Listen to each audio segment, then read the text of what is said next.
Good evening and welcome back to another Fantasy Football Fix daily price change predictions video. My name is FPL Nacho and we are finally back after a nice rest over the Christmas break to bring you back daily videos going into this hectic FPL schedule. And I know that there is plenty to discuss, in particular those potential FPL price changes. There's some big names and big movers in the market going into this game week 21 deadline. So as always guys, if you want to support the channel and this video, make sure you like the video and hit that subscribe button so you don't miss a thing going forward. And that notification bell just means you don't miss any of our videos coming up.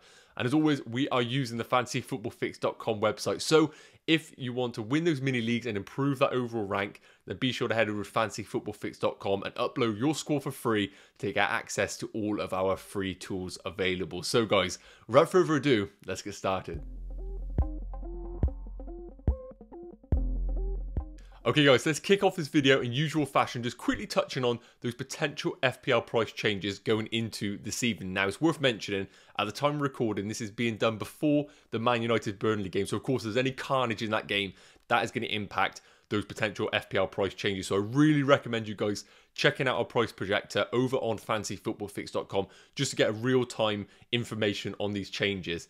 And it's also worth mentioning, this is being recorded before any sort of double game week announcement. We are predicting that it could happen at any point, at some sort of announcement. So it's worth noting at the time of recording, we don't have that information available to us. So as always, all the information around me here on the graphics has all of the information you need to know about transfers in and out going into game week 21. But I was going to touch on some of the notable players that are changing in price tonight. First up is going to be Watford's Dennis, a guy who's been in unbelievable form when he has started for Watford, and crazily he is now priced at 6 million, projected to rise to 6.1 million tonight.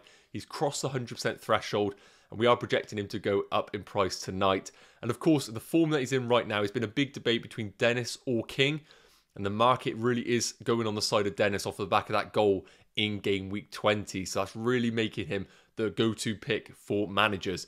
Now, another player that's projected to rise in price tonight is going to be Diogo Jota at Liverpool. Currently 8.1 million, projected to rise to 8.2 million tonight. Again, crossing that 100% progress bar threshold. And it's worth mentioning as well, with the AFCON Cup of Nations coming up, I think managers are looking at alternatives in this Liverpool team because both Salah and Mane are going to be away for game weeks 22 and 23. And Jota proves to be a brilliant asset over that period. So managers look like they're going early on him if they don't own him already. And one of the players that's potentially rising in price tonight is going to be Spurs' Son. Now, he isn't over the 100% threshold yet, but rising at 1.6% per hour. If he does continue at this rate, he will rise in price tonight. And again, with the Spurs fixtures coming up, with the way that Conte's got the team going, it does look like quite a popular transfer, in particular those managers that are selling Salah and want to keep a premium slot open in their midfield. Now, a few notable price fallers tonight, and the big one is going to be potentially Mo Salah. Now, he's just crept over that 100% threshold, so he could fall in price to 12.9 million. And the big reason why managers are selling him is, of course, that penalty miss, but again, he still had great chances in that game. But an away fixture against Chelsea, who he could easily score against, but isn't the most favourable fixture, followed by 2 blanks due to the AFCON. So it is worth noting that Salah only has really 1 game coming up over the next 3 game weeks. So it's worth noting. I think that's why managers are looking to sell him going into game week 21. Another player that's potentially falling in price tonight is going to be Reece James at Chelsea. Now, this is a very recent market move, currently falling at 4% per hour, and we do project him to fall in price tonight to 6.3 million. Going off for that hamstring injury, we saw him coming off the pitch on crutches, so we are anticipating that he is going to be out for the longer term. And realistically, looking at the Chelsea fixtures coming up with Liverpool, Man City, Spurs, and then 2 blanks, it does probably look like the right time to move away from these Chelsea assets. So I'm going to deep dive a little bit more into some of the big names that are potentially falling and rising in price tonight, just to get an idea on whether these are players we should be targeting or selling in our teams. Right guys, I just wanted to quickly show you the top transfer combinations for Reece James going into game week 21. At about 35% ownership, he is an asset that is probably affecting a lot of managers right now in the game. And due to this potential hamstring injury, does look like an asset that we kind of have to move away from. So our transfer combinations here just gives us an idea on what direction the FPL community are moving towards right now. And you can see the number one transfer combination is currently James to Reguilon at 11.3% of the transfers. Now, with Conte getting Spurs a bit more of a well-oiled team as in comparison to what they were under Nuno, and with the Spurs fixtures coming up, it does look like a nice sideways move that's going to save some money in the bank.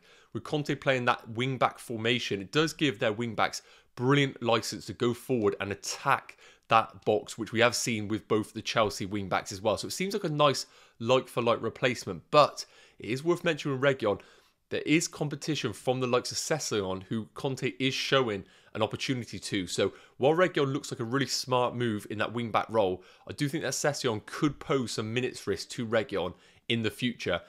Second transfer combination is Diaz, a very different player to Reguilon, but a player that probably is going to offer you clean sheet potential more than Spurs. Man City in the underlying stats department still leading the way defensively by miles compared to any other team. So he could be a real sure setting for a clean sheet in your team. And the third is Thomas at Leicester. Now, Leicester defensively picked up a clean sheet against Liverpool, but game weeks prior to that really didn't look good. And you'd argue that with that back line of Amati, Ndidi and Castagne, not necessarily a defence that is going to really bless you with clean sheets in the future. But we do know that there's a chance of Leicester having a few double game weeks coming up due to postponements. And it could be a nice, wise move to get a budget player like Luke Thomas into your team, whose game time looks quite secure at left back unless Bertrand returns. And I think he could be a player that could be a nice differential, but whether you want to take that risk in a Leicester defence that has really just not really given us much hope over recent game weeks is something I do question. So I'm going to quickly deep dive into the underlying stats of a few of these players just to come to a conclusion of the best pick. So guys, I brought up the fixed comparison matrix on Fantasy Football Fix, another brilliant tool that you guys definitely need to check out when you sign up to fantasyfootballfix.com. I've decided to compare some of the popular James replacements just to see who is coming out on top as the best alternative to him. Now, it's worth mentioning, quite a few of these are very differing prices. You can see there we have the Spurs pair in Reguilon and Emerson Royal, both at 5.3 and 4.9 million. Diaz being the premium option at 6.2 million. And then we have Thomas, who's emerged as a bit of an option at Leicester at 4.3 million. And then Matty Cash at Aston Villa at 5 million. So a varying range of options available to managers depending on the price that they have available and whether they need to spend cash elsewhere in their squad. Therefore, they need to go for a cheaper option. Now, first and foremost, you can see there that they have played differing minutes. So it's worth taking that with a pinch of salt when we do analyse these underlying stats, in particular Thomas at Leicester. But you can see there firstly that the projected points for all five players, there's no surprise that Diaz is coming out on top at 24.3 points projected. Now, with Man City's elite defence, clean sheets are almost a guarantee if we're looking at a team so far this season. They are looking the best defensively and the underlying stats are showing that. So clean sheet wise, he's looking like a brilliant option available. And he has actually picked up 2 goals so far this season, more than any of the options that I am showing you on screen. So he does have potential attacking output. Now, of course, it is really dependent on set pieces for him in particular. He's not going to be getting bombing forward like the likes of Reguilon or Emerson Royal, but he is showing that he is an aerial threat with those 2 goals. And you can see there the most FPL points by far with 94, second place being Reguilon on 70. So I think Diaz does offer you just some stable option in your defence. Not going to be much thrills, but he's going to offer you clean sheets throughout the rest of the season at 6.2 million. It's worth mentioning, if you don't have Cancelo already, he needs to be top of your list as an alternative to Reece James. Now, the Spurs pair in Reguilon and Emerson Royal, both priced slightly different. And I think the big thing about Reguilon is, I think with his goal that he picked up, I think he's naturally drawn managers towards him as the FPL option to go for. But I do think that he does have a slight minutes risk with Sessegnon when he does return back to fitness. Whereas Emerson Royal, I don't think he has much competition in that right wing back role. And when we compare the two, you can see that Reguilon has scored pretty much double the points of Emerson Royal. It is worth mentioning. He's picked up that goal and 3 FPL assists. So that is worth noting there. And the 5 clean sheets for Reguilon, Emerson Royal did have a little bit of time on the sidelines. That's why he's had more clean sheets than Emerson Royal. You see the FPL bonus points, 9 to Reguilon, only 4 to Emerson Royal. And shots, Reguilon winning that department as well with 8 in comparison to Emerson Royal's 3.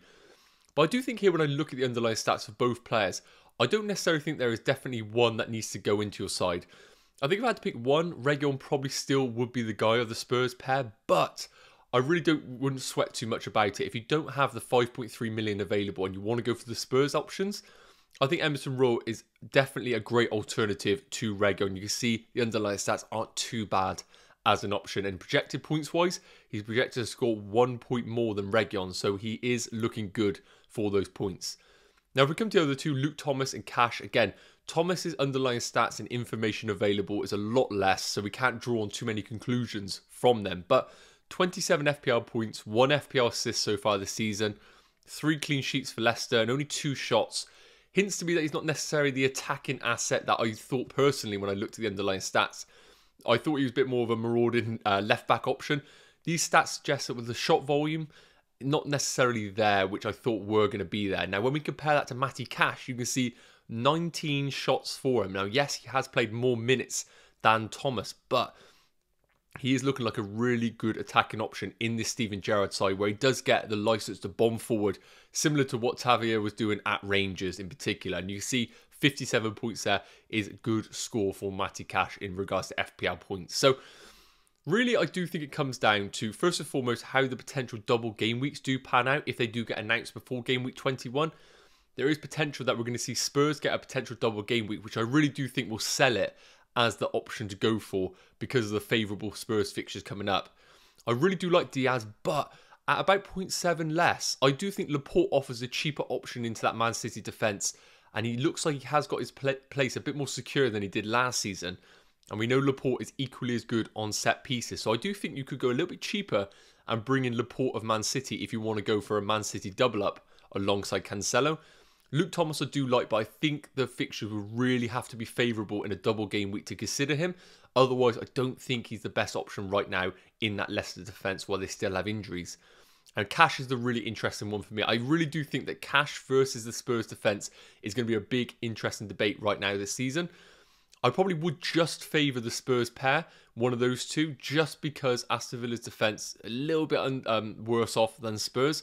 But if the Aston Villa double game weeks do pan out and they look favourable, don't be put off by Matty Cash as an option. The underlying stats are all there, and at 5 million offers a great alternative to the Spurs pair. Right guys, last up to finish off this video, I just wanted to quickly bring up the projected points over on Fantasy Football Fix for the next 5 game weeks, just to give you an idea of the players that are projected to score the best points over this period, just so we know what players to target in your team. Now, again, it's worth mentioning, first and foremost, the likes of Salah and Mane haven't been officially confirmed about the Africa Cup of Nations, so those game weeks 22 and 23 are projected to be blanks, but right now we have them as projected points there. So it's worth noting that those could easily be blank game weeks for those two, which is going to skew their projected points over the next 5 game weeks. So just worth noting that for Salah and Mane in particular. Now, the main reason I brought this up is because of Salah currently being sold out by the masses in FPL. Son and Jota are 2 of the most popular transfers in for Salah going forward. Now, looking at the projected points going ahead, you can see Jota there, 3rd highest projected points at 29.6. And somebody who is going to naturally benefit from the absence of Salah and Mane from a minutes perspective. Now, I do think it is going to hinder him from a creativity perspective when you have 2 world-class players like Salah and Mane out of the side, when you replace him with the likes of Origi, Minamino. Naturally, the creativity isn't going to be at a higher standard than those 2 players, but we know that his minutes are going to be guaranteed over those 2 fixtures. And looking at game weeks 22 and 23, projected to score 7.4 points in game weeks 22 and 6.1 in 23. Look like a great option at 8.1 million. Now, Son, priced a little bit more expensive at 10.5 million, is projected to score about 7 points less than Jota over the same period. Now, this coming game week, he is projected to score 5.5 points more than Jota, but when we look at it over the longer term, I think Jota still is the asset to bring in if you don't own either of those. I know the Spurs attack is looking really appealing right now, but with that 2.4 million that you can save, I really think right now squad depth is the most important thing, and spreading that cash to upgrade other areas in your team is probably the direction that I would go in. Now, if you are a manager right now that's sat there with Salah and Jota, then Salah to Son I really do think is the best move to make. Kevin De Bruyne looks like a great option at 11.9 million, and you can see that 28.2 projected points. Looks like a brilliant differential right now. I know his ownership is much less than the other options that I've spoke about, but I do just think at that price point, when you see the likes of Phil Foden, who isn't on the screen right now, that is worth mentioning. I do think that there is a better value in the Man City midfield than there is at other teams. Son's the only real Spurs midfielder you can target, and similar goes for Liverpool right now with the absence of Salah and Mane. I think you could save your money, go for the likes of Phil Foden and spread the cash elsewhere. So I do think that Jota right now is still the go-to option if you are a Salah seller. Otherwise, Son still a great option to keep that premium slot open in your teams.